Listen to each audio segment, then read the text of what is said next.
Hello दोस्तों, कैसे आप लोग। मैं उम्मीद करता हूं कि आप अच्छे होंगे और आपका पढ़ाई अच्छा चल रहा होगा। चलिए आज की इस वीडियो में हम डिस्कस करेंगे Bihar Bihar police police fireman के लिए जो वैकेंसी आया है उसके लिए मैं सेट चला रहा हूँ। ये actually Agarwal exam card book का सेट है और ये सेट नंबर पहला का ये मैथ का क्वेश्चन है, ठीक है। और जो बाकी क्वेश्चन था वो मैं आपको यूट्यूब पे करा के दे दिया हूँ, ठीक है। आप वो देख लीजिए अगर नहीं देखे हैं तो। और इसमें सिर्फ मैथ का जो 10 क्वेश्चन है उसका ये सोल्यूशन मिलेगा आपको इसमें, ठीक है। तो चलिए देखिए पहला क्वेश्चन क्या कर रहा है। मतलब 91 नंबर 91 से लेकर के 100 तक है। तो इसमें आपको कंडीशन दिया गया है। क्या दिया गया है क्वेश्चन को पढ़िए। देखिए कह रहा है कि यदि ए और बी दो पूर्णांक संख्या है तो उसका मतलब ए और जो स्टार मतलब बी के साथ जो होगा वो ए रिलेशन होगा, मतलब ए स्क्वायर माइनस बी होगा। और यदि ए कॉमा बी दो पूर्णांक संख्या नहीं है, मतलब जो दो पूर्णांक संख्या नहीं है, तो ए स्टार बी का जो रिलेशन होगा इस फॉर्म में होगा, ए इंटू बी और प्लस में ए होगा। तो चलिए आप देखिए इस क्वेश्चन को समझ गए आप। तो मैं सॉल्यूशन आपको करके दिखाता हूँ। देखिए पहली बात कि आपको जो दिया गया है उसको समझने की कोशिश की। देखिए ए स्टार बी दिया गया है, इसका मतलब क्या बोला है कि ए स्क्वायर माइनस बी, लेकिन कब, जब पूर्णांक हो दोनों तब। अब ये क्या दिया गया कि ए स्टार बी, ये क्या होगा, ए इंटू में बी होगा प्लस में ए होगा। ये कब होगा, तो जब पूर्णांक नहीं होगा तब। तो आपका क्वेश्चन क्या दिया उसको पहले लिख लीजिए। तो 5 स्टार और 3 स्टार ब्रैकेट में क्या 1/2 स्टार 1/3 यही दिया गया है। तो आपको पहले क्या ये ब्रैकेट सोल्व करना है, तो इसको सोल्व कीजिए। तो ये क्या है, मतलब आपको पूर्णांक संख्या नहीं है तो इसका मतलब इसको कैसे लिखिएगा। अगर पूर्णांक संख्या नहीं तो इस फॉर्म में लिखा जाएगा। तो इसको ए मान लीजिए और इसको बी मान लीजिए। तो इसको कैसे लिखिएगा, ए इंटू बी, तो 1/2 गुने में 1/3 प्लस में क्या हो जाएगा, तो 1/2। आप इसका सोल्यूशन कीजिए तो क्या हो जाएगा, 1/6 प्लस में 1/2, मतलब कितना 2/3 आ जाएगा आपका ये, ठीक है। उसके बाद अब इस ब्रैकेट का सॉल्यूशन करेंगे, इस ब्रैकेट को जिसको मैं घेर रहा हूँ, ठीक है। तो अब देखिए क्या हो जाएगा, 3 गुने में 2/3। अभी भी ये दोनों क्या है, पूर्णांक नहीं है। तो पूर्णांक नहीं तो इसके लिए भी क्या लगेगा, फिर से यही चीज़ लगेगा जो यहाँ लगा था। तो पूर्णांक नहीं है तो इसको ए मान लीजिए और इसको बी मान लीजिए। तो यहाँ क्या लिखिएगा, 3 गुने में कितना 2/3 और प्लस में कितना, तो फिर से लिखिएगा 3। अब इससे ही कट जाएगा तो यहाँ पे कितना आ गया आपको 5 आ गया, ठीक है। अब आपको अब जो क्वेश्चन क्या है, चलिए थोड़ा मैं पेज ऊपर कर ले तो आप बताता हूँ। देखिए अब जो आपको बचा हुआ है क्या है कि 5 स्टार 5 बचा हूँ। तो ये किसके फॉर्म में है, अब ये दोनों पूर्णांक हो गया, पूर्णांक हो गया। तो अब ये कैसे लिखा जाएगा, आपको उसमें दिया था कि ए स्क्वायर माइनस में बी के फॉर्म में लिखा जाएगा। तो यहाँ ये 5 है और बी भी 5 है। तो आप देख लीजिए ए स्क्वायर माइनस बी, तो मतलब 5 के स्क्वायर कितना 25 माइनस कितना 5। तो ये कितना हो जाएगा इसका आंसर, इसका आंसर हो जाएगा 20। तो आपको फाइनली क्वेश्चन का आंसर क्या हो जाएगा, 20 हो जाएगा, ठीक है। तो ऐसे जब कंडीशन दिया रहेगा तो आपको सबसे पहले इन चीज़ों को समझना है। देख लिए, चलिए देखते हैं नेक्स्ट क्वेश्चन। देखिए दूसरा क्वेश्चन क्या कह रहा है। दूसरा क्वेश्चन कह रहा है कि सबसे पहली बात आपको एक चीज़ पता है, क्योंकि बिहार जो पुलिस फायरमैन में जो मैथ का क्वेश्चन आता है वो थोड़ा स्टैंडर्ड लेवल का आता है, इसीलिए इस बुक में स्टैंडर्ड लेवल का दिया गया है। और ये बहुत अच्छा बुक है, इसमें 20 प्रैक्टिस सेट है। आप मेरे साथ जुड़े रहिए, आपको मैं सभी प्रैक्टिस सेट करा दूंगा और अच्छे से एक्सप्लेन के साथ। देखिए अब इसमें ये चीज़ें दिया गया, आपको ये फॉर्मेट बनाना है। सबसे पहले ये फॉर्मेट, तो इस फॉर्मेट में आपको क्या दिख रहा है, रूट में तो है वैल्यू लेकिन बटा में रूट नहीं है। तो सबसे पहले आपको जो नीचे में रूट है उसको हटाना पड़ेगा। कैसे हटाइएगा, देखिए आप यहाँ पे लिखिए जो दिया हुआ है। तो 5 रूट अंडर कितना 7 प्लस में कितना 2 रूट अंडर कितना 3, यही चीज़ दिया है। उसके बाद इसके नीचे में क्या दिया हुआ है, तो इसके नीचे में दिया हुआ है रूट अंडर 7 माइनस में रूट अंडर 3, यही दिया हुआ है। चलिए ठीक है। अब यहाँ पे देखिए इसमें आप गुना कर दीजिए, नीचे से हटाना है आपको। तो रूट अंडर 7 प्लस में रूट अंडर 3 बटे में क्या कर दीजिए कि रूट अंडर 7 प्लस में रूट अंडर 3। तो कोई फर्क नहीं पड़ेगा इसमें, ठीक है। अब ये दोनों देखिए ए प्लस बी इंटू ए माइनस बी हो गया। तो आपको नीचे वाला जो सिर्फ अगर आप इस नीचे वाला टर्म की बात कीजिएगा तो क्या देगा 7 माइनस 3 तो 4 दे दिया, ठीक है। अब ऊपर वाला टर्म को आप गुना कर लीजिए। जैसे यहाँ 5 से इसमें गुना कीजिएगा तो क्या हो जाएगा आपको 5 और 7 बचे कितना हो जाएगा 35। तो 35 आपको आ गया ये, इसे क्योंकि ये 7 रूट और रूट अंडर 7 तो आपको 7 दे देगा, ये 5 है तो 7 5 35 हो जाएगा ना, ठीक है। अब इससे इसमें गुना कीजिए। तो इसमें गुना कीजिएगा तो क्या हो जाएगा 5 रूट अंडर कितना 21 हो जाएगा। और प्लस में अब फिर इससे इसमें गुना कीजिए। जब इससे इसमें गुना कीजिएगा तो क्या हो जाएगा, यानी कि रूट अंडर कितना हो जाएगा 2 रूट अंडर 21। और उसके बाद फिर से इसमें कीजिएगा तो प्लस में कितना हो जाएगा 6 हो जाएगा। आपको बटे में दिया हुआ है कितना, तो बटे में आपको दिया हुआ है 4। अब इसको जोड़ लीजिए तो कितना हो जाएगा 35 और 6 कितना 41। और ये कितना हो जाएगा 5 और 2 7, तो 7 रूट अंडर कितना 21 और बटे में कितना तो 4। तो अब आपको किससे कंपेरिजन करना है, इसको और क्या लिख सकते हैं, तो 41 बटा में कितना 4 प्लस में कितना 7 रूट यानी कि 7 बटा में 4 रूट अंडर कितना 21। इसको आपको कंपेरिजन किससे करना था, तो कंपेरिजन करना था आपको इससे, इस वैल्यू से, यहाँ देखिए इस वैल्यू से।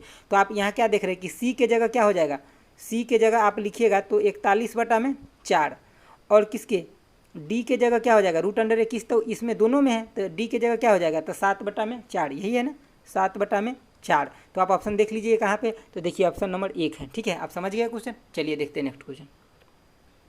देखिए क्या कह रहा है नेक्स्ट क्वेश्चन। नेक्स्ट क्वेश्चन कह रहा है आपका कि दो संख्याओं के मस और लस का गुणनफल दिया गया है आपको, और उसके बाद एक संख्या दिया गया है, तो दूसरा संख्या आपसे पूछ रहा है। तो सबसे पहली बात एक छोटा सा फॉर्मूला है, वो क्या है कि आपको याद रखना है। देखिए लस यानी कि एलसीएम गुने में HCF यानी कि मस इजकल टू में क्या आता है 2 नंबर, एक गुने एक नंबर गुने में कितना दूसरा नंबर, जो मतलब दोनों नंबर जो भी दोनों नंबर दिया वो दोनों नंबर के अगर हम गुना कर देंगे तो एलसीएम गुने HCF होगा। जिस दोनों नंबर का एलसीएम HCF निकाला गया ना वो दोनों नंबर के अगर हम गुना कर दें और एलसीएम HCF को भी गुना कर दें तो दोनों बराबर हो जाता है। तो आपको इसमें क्या दूसरा संख्या निकालने के लिए बोला है, एक संख्या आपको दिया गया है। तो एक संख्या कितना दिया हुआ है, तो दूसरा संख्या आप मान लीजिए यहाँ पे दूसरा संख्या को मैं सही 2 से लिखते हैं। एक संख्या कितना दिया गया है तो 369 और एलसीएम और HCF का गुणनफल आपको दिया गया है, कितना दिया गया है तो देखिए 3321 दिया गया। जब इससे आप दूसरा संख्या निकालिएगा तो आपको क्या हो जाएगा यानी कि 3321 बटा में कितना 369। अब इससे इसको भाग दीजिएगा तो आपको 9 आ जाएगा। ठीक है, चलिए तो दूसरा संख्या आपका क्या हो जाएगा 9, दूसरा संख्या आपका हो जाएगा 9। तो ऑप्शन नंबर कौन सा हो जाएगा डी। ठीक है, छोटा छोटा जो ये भाग देने वाला काम होता है आप बिल्कुल दीजिएगा, आप ऐसे डायरेक्ट मत छोड़िएगा क्योंकि आपको एग्जाम में करना है। मैं सारा प्रोसेस बता रहा हूँ आपको। चलिए देखिए इस क्वेश्चन को क्या कह रहा है कि आपको इस फॉर्म में दिया गया, आपको ये निकालना था। इसको तो सिंपल कुछ नहीं करना, आपको स्क्वायर कर दीजिए निकल जाए, क्योंकि जब छोटा सा क्वेश्चन रहता है तो इसमें ट्रिक नहीं लगाइए, क्योंकि ट्रिक लगाने से और क्या होता है क्वेश्चन थोड़ा लेंदी होता है, वो तब लगाया जाता है जब क्वेश्चन बहुत बड़ा हो। ठीक है, तो यहाँ क्या दिया गया x माइनस में 1/x दिया गया आपको। ठीक है, इजकल टू में कितना दिया गया तो 3√2 दिया गया। आप दोनों साइड स्क्वायर कर दीजिए, इधर भी स्क्वायर इधर भी स्क्वायर, तो स्क्वायर कीजिएगा तो क्या हो जाएगा x² प्लस में 1/x² और माइनस में कितना 2 और x इंटू में 1/x हो जाएगा। इजकल टू में कितना 9 गुने में 2, यही हो जाएगा। अब इससे ही कट जाएगा और ये 2 इधर आ जाएगा, तो क्या हो जाएगा x² प्लस में 1/x² इजकल टू कितना तो 18 प्लस में 2 कितना हो जाएगा 20 हो जाएगा। तो आपका ऑप्शन कौन हो जाएगा सी हो जाएगा। चलिए देखते हैं नेक्स्ट क्वेश्चन। देखिए क्या कह रहा है कि 124 का कितना प्रतिशत 49.6 है। तो देखिए सबसे पहले बात आप क्या लिख लीजिए 49.6 कितना का 124 का पूछ रहा है तो 124। ठीक है, और आपको परसेंटेज में लगाना है तो यहाँ पे क्या कर लीजिए 100 कर लीजिए। परसेंटेज में आपको आंसर देना है ना तो 100 से गुना कर लीजिए तभी ना परसेंटेज में लिखिएगा। अब अगर इस पॉइंट को हटाइएगा तो नीचे को 10 आ जाएगा, इससे इसको कट कर दीजिए, कर दिए। अब देखिए इससे इसको काटिएगा तो कितना ये 496 है और 124 है, मतलब 100 से 400 और 24 से 96, मतलब ये 4 मरतबे कट गया, एगो जीरो भी यहाँ है। तो आपको डायरेक्ट क्या दिखा है 40% दिखा, मतलब ये भी यहाँ पे प्रतिशत में सोता, तो 40% इसका वैल्यू हो जाएगा। ठीक है, चलिए देखिए नेक्स्ट क्वेश्चन। देखिए क्वेश्चन क्या कर रहा है, अब ये अच्छा क्वेश्चन आया, इसको आपको ध्यान रखना पड़ेगा। देखिए कह रहा है कि ABCD एक चक्रीय चतुर्भुज है जिसमें AB इस पर बने वृत्त का एक व्यास है और कोण ADC 142 डिग्री है, तो कोण BAC आपसे पूछ रहा है। पहले आप डायग्राम को समझिए। आप इतना तो जानते ही होइएगा कि चक्रीय चतुर्भुज कैसे बनता है। मान लीजिए कि ये एक चक्रीय चतुर्भुज है। ठीक है, ये एक चक्रीय चतुर्भुज है। आप डायग्राम को थोड़ा सा मतलब अप्रॉक्स बनाता हूँ मैं, तो ये आप समझ जाइएगा। देखिए एक्चुअली जो चक्रीय चतुर्भुज है वो ऐसे है। आप बातों को थोड़ा सा समझिए क्योंकि ये गोल ही है, आप ऐसा समझिए कि ये राउंड ही है। ठीक है, आप ऐसा समझ लीजिए। अब ये चक्रीय चतुर्भुज A B C और D ऐसे दिया गया है। अब आपको इसमें बोला क्या है कि ये AB जो है ना ये व्यास है, मतलब इसका जो ये सर्कल है इसका ये क्या है तो D है, व्यास है। अब यहाँ से आप देखिए आपको क्या दिया गया है, और AB जो है इसमें वृत्त पर बने व्यास है। ठीक है, और कोण AD और C ADC, मतलब आपको एक ऐसे खींचना पड़ेगा तभी तो होगा कोण A और ये D और C। ये कितना दिया है तो 142 दिया है आपको, क्वेश्चन में दिया है, मैं नहीं बोल रहा हूँ, 142 डिग्री है। ठीक है, तो आपसे पूछा क्या है कि कोण B यानी कि पूछा है BAC और सी, मतलब आपको ये कोण निकालने के लिए बोल रहा है, ठीक है। आपको ये चीज़ तो पता ही होगा कि चक्रीय चतुर्भुज में ये दोनों अपोजिट कोण कितना होता है, तो 180 होता है। तो अगर ये 142 है तो ये कितना हो जाएगा, डी 142 है तो इसके अपोजिट में मतलब विपरीत साइड में ये है तो ये कितना हो जाएगा, 38 हो जाएगा। एक चीज़ आपको कंसेप्ट इसमें पता रहना चाहिए, क्या कि जब भी कोई हाफ सर्कल बनता है और इसका मान लीजिए कि डायमीटर ए बी है, तो यहाँ से कोई भी पॉइंट उठा लीजिए, यहाँ कहीं भी मिला दीजिए और इस दोनों पॉइंट को टच करा दीजिए, चाहे यहाँ चाहे यहाँ चाहे यहाँ कहीं भी, तो ये जो एंगल बनता है वो कितना बनता है, 90 डिग्री बनता है। कितना बनता है, 90 डिग्री का एंगल बनता है। तो यही तो है, यहाँ पे देखिए इसके व्यास से दोनों, यहाँ से भी उठाया गया पॉइंट, यहाँ से भी, और इस मतलब अर्ध सर्कल पे ले जा करके मिला दिया गया, तो ये कोण कितना बन जाएगा, 90। ठीक है, समझ गए बात। अब यहाँ पे देखिए कि आपको ये नहीं दिख रहा है कि ए बी और सी क्या है, एक ट्रेंगल ही तो है। तो अगर इसमें एक, तो इस टोटल कोण कितना होगा ट्रेंगल का, आप जानते हैं कितना, 180। तो इसमें से दो कोण आपको पता है, एगो 38 है और एगो कितना है, 90। तो एगो ये बच गया, कितना होगा, तो ये हो जाएगा अपना कितना, 52। तो ये मिला करके 90 और ये 90, तो ये 52 डिग्री आपको क्या आ गया, ए, जो यही आपको पूछा गया था। तो ये आंसर कौन हो जाएगा, डी। मैं कितना अच्छे से यहाँ पे आपको बताया हूँ, क्योंकि कंसेप्ट आपको समझना था इसमें, क्या ये वाला कंसेप्ट समझना था। ये अगर समझ गए तो ये क्वेश्चन चुटकी में बना लीजिएगा। ठीक है, चलिए देखते हैं नेक्स्ट क्वेश्चन। देखिए क्वेश्चन क्या कह रहा है,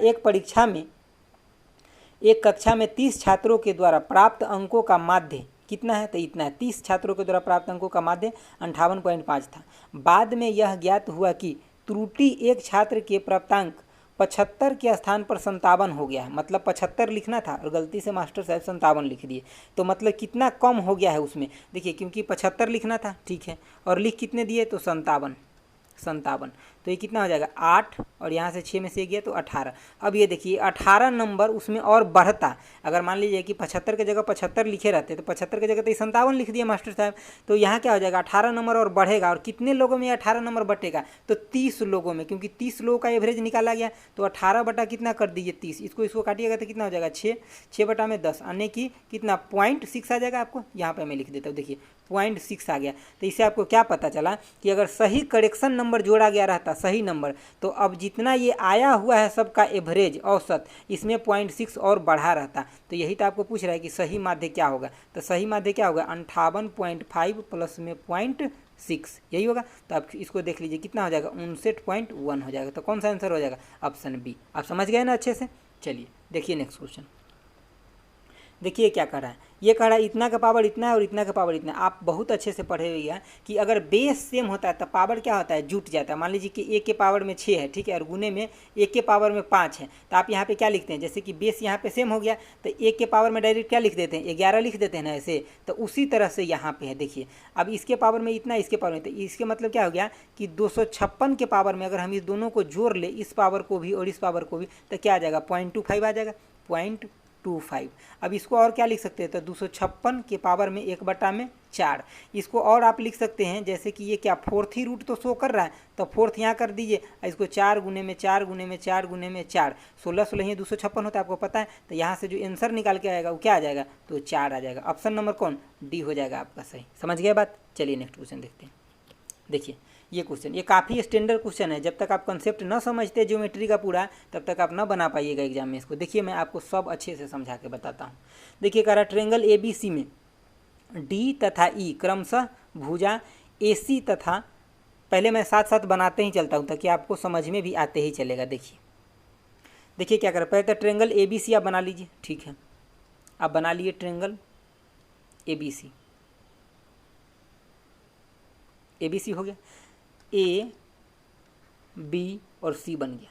अब आगे पढ़िए क्या कह रहा है कि D तथा E क्रमशः भुजा AC यानी कि D AC पे और BC पे है। कौन है, DE। आप इसको मिला लीजिए, D हो गया E और E हो गया। आगे पढ़िए क्या कह रहा है, DE और AB दोनों पैरेलल है, मतलब ये लाइन और ये लाइन दोनों पैरेलल है, ये भी बोल रखा है। आगे है कि F जो है CE पर एक बिंदु है। F जो है कहाँ है, CE, C और E है, ये हो गया। तो F है CE पर एक बिंदु है और CE पर एक बिंदु है, ठीक है, स्थित है।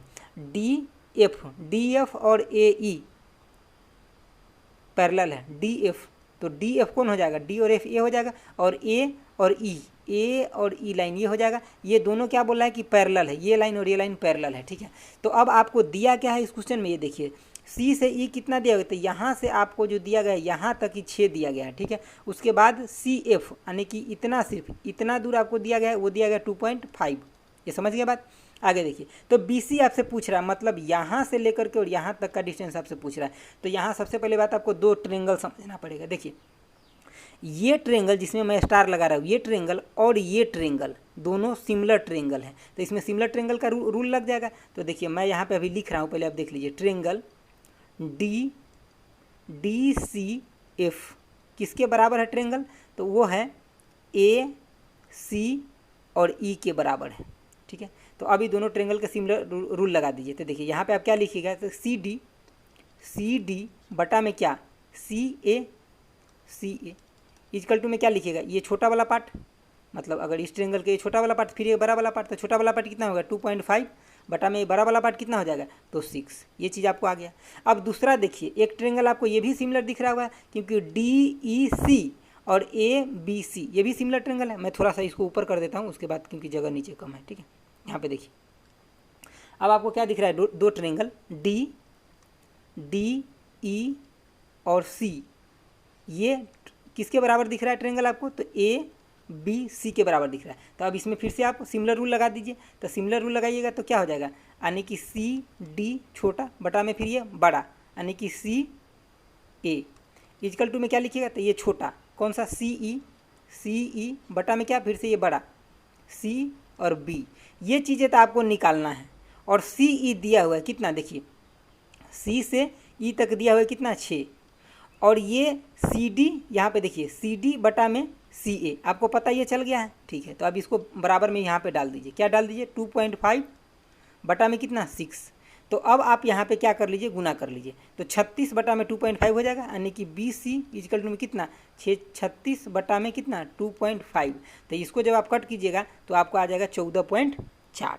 ये आपका आंसर आ जाएगा। ऐसे भी आपको दिख रहा होगा, देखिए ये 2.5 है, ठीक है। 30 होता तो कितना 12 हो जाता, और 2 और बढ़ गया तो मतलब 5 बढ़ गया तो कितना हो गया 14 हो जाएगा, और इसमें 1 और बढ़ गया तो कितना हो जाएगा 0.4 हो जाएगा उसका, ठीक है। तो यहाँ पे कितना आ जाएगा 14.4 आ जाएगा आपको सेंटीमीटर में आंसर। आप अच्छे से अगर नहीं समझे तो एक बार रिपीट करके समझ लीजिए, क्योंकि ऐसा क्वेश्चन बनाना अगर एग्जाम में आपको आएगा तो ऐसे क्वेश्चन को बनाइएगा, बहुत कम लोग बनाते हैं ऐसे क्वेश्चन के। अगर आपको समझ में आया है तो बहुत जल्दी बन जाएगा आपसे। चलिए देखते हैं नेक्स्ट क्वेश्चन। देखिए ये क्वेश्चन कह रहा है कि यदि एक त्रिभुज में ए बी ए सी के बराबर है, मतलब ये जो है ए बी ए सी के बराबर है, तो मतलब समद्विबाहु त्रिभुज हो गया।